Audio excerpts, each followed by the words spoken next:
Hi, welcome back. As we continue our story, I, the traveling soul, had taken the form of the mysterious dentist and meticulously worked on Chief Nerion's difficult tooth. Fillings were made on the crack using a special pearl and algae mixture. Then a cap was fitted over it, made from the most expensive pearl available in all of Palagia. All done, Chief, I said confidently. Do not eat for a few hours. You should be fine soon. Please don't leave me yet, cried Chief Nerion. Stay as my guest in one of the palace rooms. I thought to myself, why not? Let me experience this planet and enjoy myself. I like it here and want to know more. I was welcomed like a VIP guest, taken to a plush chamber and served delicious food. It was yum. Seafood, delicacies, dishes made of seaweed, and a special dessert made from china grass, algae pudding according to them. Soon after the feast, I fell asleep for an afternoon nap. By evening, I was politely summoned to the chief's chamber. I saw Chief Nerion beaming at me. Come, my mysterious dentist, he said warmly. Tell me, are you a dentist or a magician? You have cured me, young chap, he cried excitedly. Tell me, how would you like a reward? Pearls? A coral house? Just say the word, and it is yours. And by the way, what is your name? I blushed as the chief praised me in front of his daughters. I uttered the first name that came to my mind. I am Baron, Dr. Baron, and I come from the far end of Palagia. I studied dentistry myself.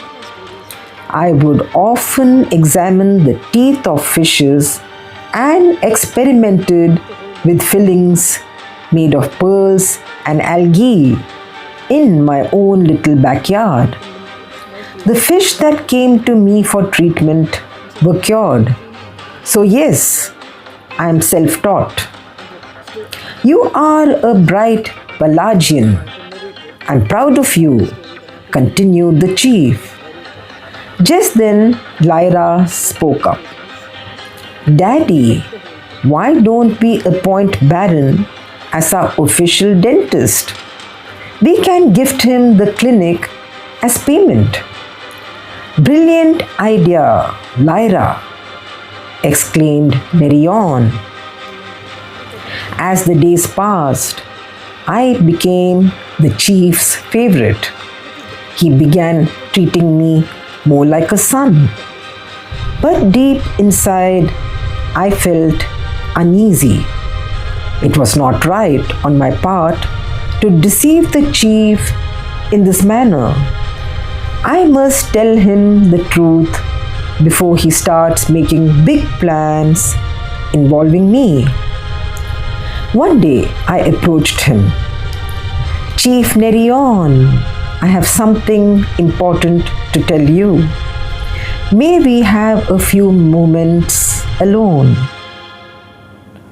He looked puzzled, but nodded and led me to his chamber. What is it, Baron? Chief, I must tell you something about myself. I am not what you think I am. He looked shocked as I continued. The story I told you about learning dentistry on my own is not true. I'm actually an evolved traveling soul who stopped here to experience your world. I then told him how I had taken the form of water that entered his mouth so I could investigate his problem. Chief Nerion gasped in awe as I showed him my true form, that of a glowing soul. Please, sir, do not fear me, I said gently. I only wanted to help you. Then I turned to the form of Dr. Baron. I will leave your palace if you wish me to. Chief Nerion pondered for a moment and then slowly replied, Look, there is no need for you to go. The fact is, you have helped me. Can you stay for a while? Thank you, Chief, I said, but it will not be for long. I must return to my travels in the Milky Galaxy.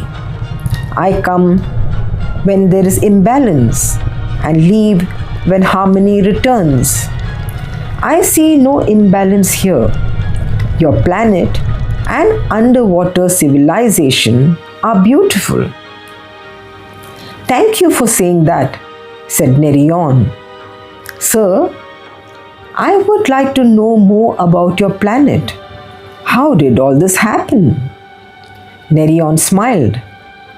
We have ancient writings carved on coral stones about our ancestry. Come, let me show you. He led me to what seemed like an underwater library. There were several corals with inscriptions and illustrations carved into them. Pointing to one of them, he said, I believe we looked like this before. We were once a civilization of land species who walked on two legs. Then, when the great merger took place, the collision between the Andromeda and the Milky Way, it caused a gigantic tsunami which submerged all land beneath the seas. Slowly, life began to evolve underwater. We evolved from small fish into what we are today. We developed special breathing gills behind our ears to take oxygen from the ocean. Fascinating, I replied. Chief, when I descended here, I noticed a red planet very close to you. Do you know anything about it? No, replied Nerion. We know nothing about what happens above the surface. We are happy in our underwater civilization and do not wish to know more than that. He paused thoughtfully. Though I would be happy to make things better here. Why, Chief? What is wrong here? I asked. To tell you the truth, I see a small rival faction forming on the other side of the planet. There is jealousy about our pearl trade and algae cultivation. Our grand annual competitions are about to begin next month. Swimming races, algae pudding contests, and pearl jewelry making. The winners are handsomely rewarded. For this, the Palagians work the entire year, improving cultivation and strengthening the economy. Please stay, Baron, and help me make this a better place. Yes, I replied, I will. Soon word spread across the planet about the mysterious dentist and how he had been honored as Chief Nerion's palace dentist. But there was one Palagian who began to hate him deeply, and this was Dr. Mario, the failed dentist. Humiliated at being replaced by Baron, he secretly decided to travel to the other side of the planet and join the rebellious faction that was plotting to overthrow Nerion and seize control of the thriving enterprises. And we stop here, viewers. In the next episode, we will discover who Nerion's rival truly is. Join me soon.